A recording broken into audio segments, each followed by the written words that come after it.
વરસાદની આગાહી છે. પદ્ધતિની આગાહી સાંભળજો. જય જવાન જય કિસાન. નૈઋત્યના ચોમાસાની સ્થિતિ. ચોમાસું ક્યાં અટક્યું છે? ચોમાસું 8 જૂન 2026ના રોજ મહારાષ્ટ્ર પહોંચ્યા પછી આગળ વધ્યું નથી અને 12 જૂન સુધી તે એક જ જગ્યાએ સ્થિર છે. નબળું પડવાનું કારણ અરબ સાગર અને બંગાળની ખાડીમાં હાલ કોઈ સક્રિય એક્ટિવ સિસ્ટમ ન હોવાથી ચોમાસું ઘણું નબળું પડ્યું છે. આગળ ક્યારે વધશે?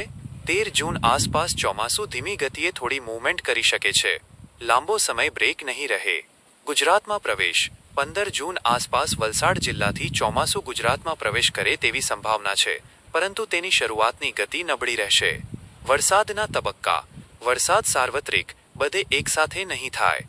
તે 3 તબક્કામાં વહેંચાશે, જેમાં 15 જૂન આસપાસ અમુક વિસ્તારો અને 22મી 25 જૂન વચ્ચે વધુ વિસ્તારોમાં વરસાદી માહોલ જોવા મળશે. ગરમી, ઉકળાટ અને ભેજ. તાપમાન. હાલ સરેરાશ તાપમાન 36 ડિગ્રી સેલ્સિયસથી 38 ડિગ્રી સેલ્સિયસની આસપાસ નોંધાઈ રહ્યું છે. બફારો અને ઉકળાટ. હવામાં ભેજનું પ્રમાણ હ્યુમિડિટી સતત વધી રહ્યું હોવાથી અસહ્ય ઉકળાટ અનુભવાઈ રહ્યો છે.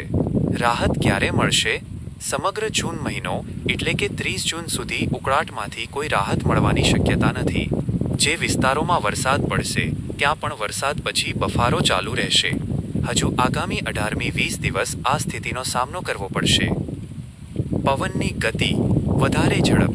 સામાન્ય દિવસોમાં પવનની ગતિ 12મી 15 કિલોમીટર કલાક હોવી જોઈએ.